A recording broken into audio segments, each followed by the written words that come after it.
My name is Ms. Cindy Lee Cox. I am a first grade teacher at Beverly Manor Elementary School in Augusta County, Virginia, and I've been teaching for 30 years. The first time that I heard about the financial education program that you have here at DuPont Community Credit Union was when I read it in the newspaper, and I found out that you all were offering this program, this service here at DuPont Community Credit Union, and you all realized that anymore, if you were going to offer something to educators, you had to align what you were offering with SOLs.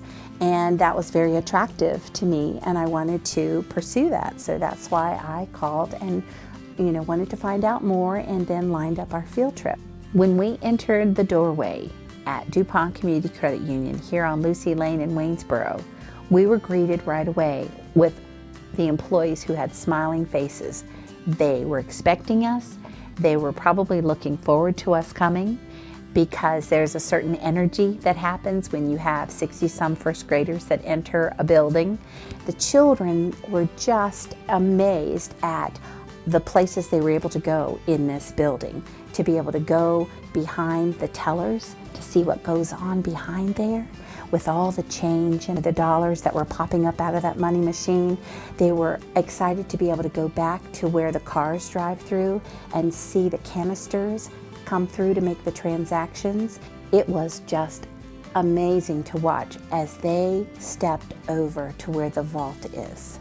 And the lady that was there with us, she talked to them about how their money and their belongings would be safe if they brought them here. I mean, they couldn't see what was behind all of these security boxes, but yet they were just imagining jewels and diamonds and all kinds of special things. But to know that this place is going to keep their things safe. And when she came out of that room with that stack, I guess you call it a brick, of money, they were oohing and on and just going crazy that they would get to see that amount of money. They let them handle it, pass it around, make predictions, and that's another one of our SOLs, to be able to predict how much money do you think you're holding at this point.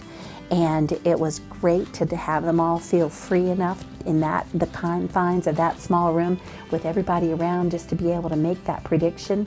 And then when she told them they were holding $10,000, oh my, they were just blown away.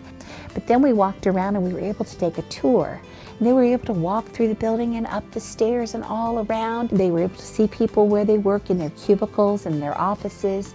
And we were even able to go into the human resources area, and we were told to ask them for a job, and we did. When we went to the investment area, the lady and gentleman there just smiled at us and told us that if we wanted to, we could buy a piece of Disney World today. And they explained to us what the price was, and the tour guide explained that if this is something they wanted to do, that yes, they could put their money in investments, and hopefully if a lot of people would go to a place like Disney World, their investment would turn a profit and they would be able to make more money.